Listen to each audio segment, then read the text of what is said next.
Hello viewers, আসসালামু আলাইকুম। Welcome all of you once again. আজকে আমি দীর্ঘ আপনার লেকচারের ইতি টানবো, অর্থাৎ আমি গত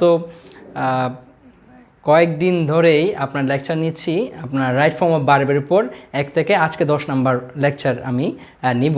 এটা হচ্ছে রাইট ফর্ম অফ ভার্বের সর্বশেষ লেকচার। এরপর যদি আরও প্রয়োজন হয় তাহলে আমি আরও কিছু লেকচার অ্যাড করব।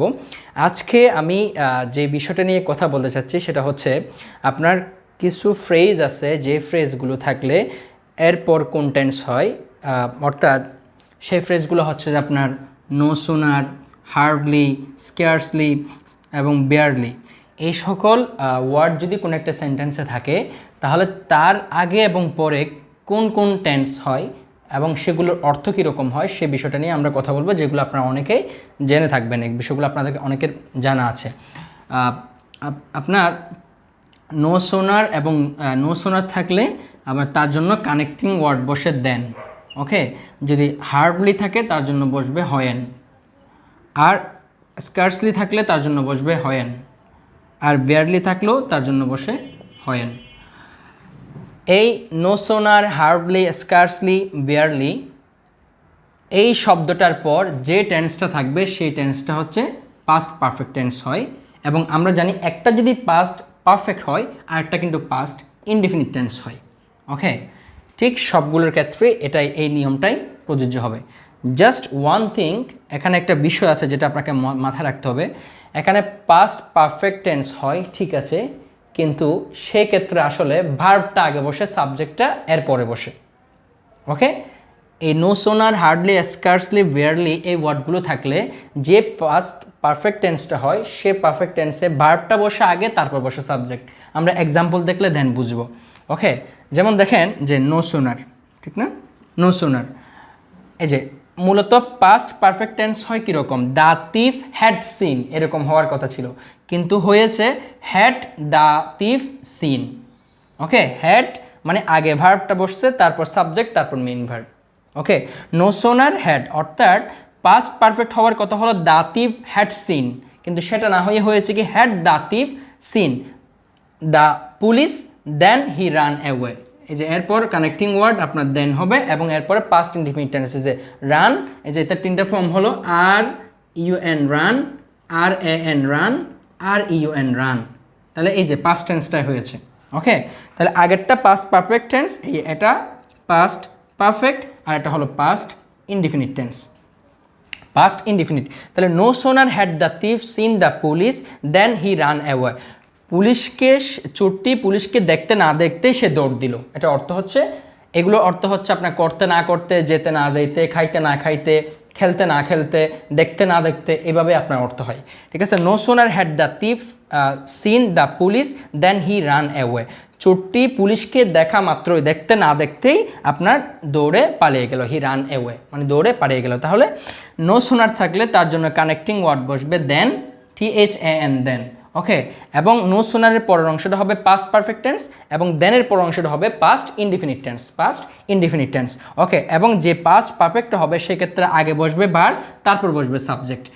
ভিউয়ার্স, এই জিনিসটা যদি আপনাদের বুঝতে কষ্ট হয় বা এখানে যদি ক্লিয়ারলি না বুঝেন, আমার একটা প্রায় 25 মিনিটের একটা ভিডিও আছে শুধু ইনভার্টেড সেন্টেন্স নিয়ে, ইনভার্সন কিংবা ইনভার্টেড সেন্টেন্স।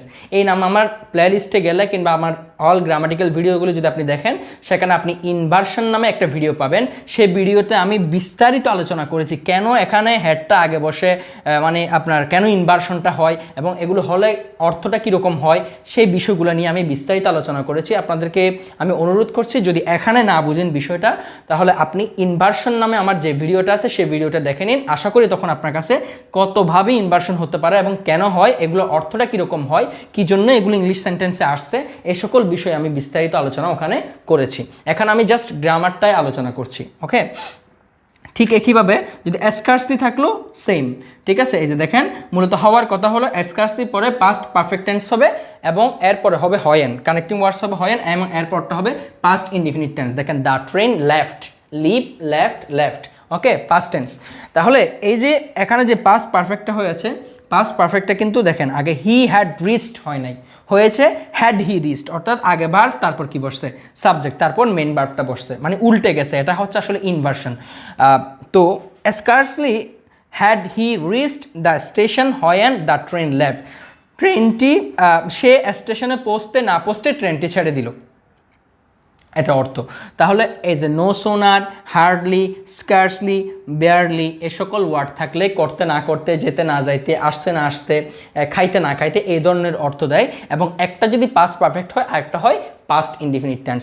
নো সোনারের জন্য দেন হবে আর বাকি তিনটার জন্য হয়েন হয়। ওকে, এবং এই যে এখানে যে পাস্ট পারফেক্ট টেন্সটা থাকবে সেক্ষেত্রে সাবজেক্টটা আগে বসে না, আগে বসে ভার্ব, তারপর বসে সাবজেক্ট। এটাই হচ্ছে আপনার নো সোনার, হার্ডলি, স্কার্সলি, বেয়ারলির গ্রামাটিক্যাল রুল। ভিউয়ার্স, গত 10টা লেকচারে আমি আলোচনা করেছি যে রাইট ফর্ম অফ ভার্বের অনেকগুলো বিষয় নিয়ে। আসলে রাইট ফর্ম অফ ভার্ব বলতে যেটা বোঝায় সেটা সাবজেক্ট ভার্ব এগ্রিমেন্টের রুলসগুলো এখানে পড়ে, সমস্ত টেন্সের রুলসগুলো এখানে পড়ে, এবং সমস্ত মডাল ভার্ব, ভার্বের রুলসগুলো কিন্তু রাইট ফর্ম অফ ভার্বের মধ্যে বসে। অর্থাৎ রাইট ফর্ম অফ ভার্বের কোন ফর্মটি সঠিক হবে সেটা নিয়ে আলোচনা। এটার মধ্যে আপনার টেন্সের সমস্ত আলোচনা, আমার 3টা ভিডিও আছে টেন্স নিয়ে। এই 3টে টেন্সের ভিডিওগুলো দেখলে আপনি রাইট ফর্ম অফ ভার্বের অনেকগুলো রুলস সেখানে আছে, এবং টেন্সটাও বুঝবেন, সে সাথে রাইট ফর্ম অফ ভার্বগুলো আপনি বুঝবেন। নাম্বার 1। সেকেন্ড নাম্বারটা হলো মডাল ভার্ব নিয়ে। আমার অলরেডি 3টা ভিডিও আছে। একটা হলো প্রেফারের নিয়মের ক্ষেত্রে কোন কোন ভার্ব হয়, সেক্ষেত্রে একটা ভিডিও অলরেডি আছে, আপনারা রাইট ফর্ম অফ ভার্বের প্লেলিস্টে গেলে এটা পাবেন। আরটা হচ্ছে উডরাদারের নিয়মের ক্ষেত্রে কোন কোন টেন্স হয়, কোন ভার্বটা কি জিরান হবে না ইনফিনিটিভ হবে, এটা নিয়েও একটা বিস্তারিত আলোচনা আছে। উডরাদার্স আমার আলোচনা, সেটা আমি রাইট ফর্ম অফ ভার্ব প্লেলিস্টে আপনি পাবেন। এগুলো কিন্তু আপনার রাইট ফর্ম অফ ভার্বেরই পার্ট আলোচনা, যেগুলো আমি অনেক আগে করেছিলাম, প্রায় 18 নাকি 17 সালের দিকেই আমি এই ভিডিওগুলো মেক করেছি। তারপর would have, could have, should have, must have, ভার্বের 3 নাম্বার ফর্ম। তারপর হচ্ছে আপনার এই যে would have, could have, should have, must have, এগুলো কখন বসেন, অর্থটা কীরকম হয়, এগুলোর মধ্যে কী ডিফারেন্স আছে, এটা নিয়েও আমার প্রায় 20 মিনিটের একটা ভিডিও আছে। Modal perfective, would have, could have, should have, must have, সেই ভিডিওটা আপনার রাইট ফর্ম অফ ভার্বের অন্তর্ভুক্ত।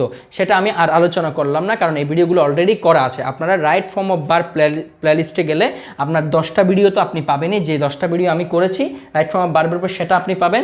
সে সাথে আপনি would rather, prefer, modal perfective, এই সকল ভিডিওগুলো আমি ওখানে ইনক্লুড করে দিয়েছি।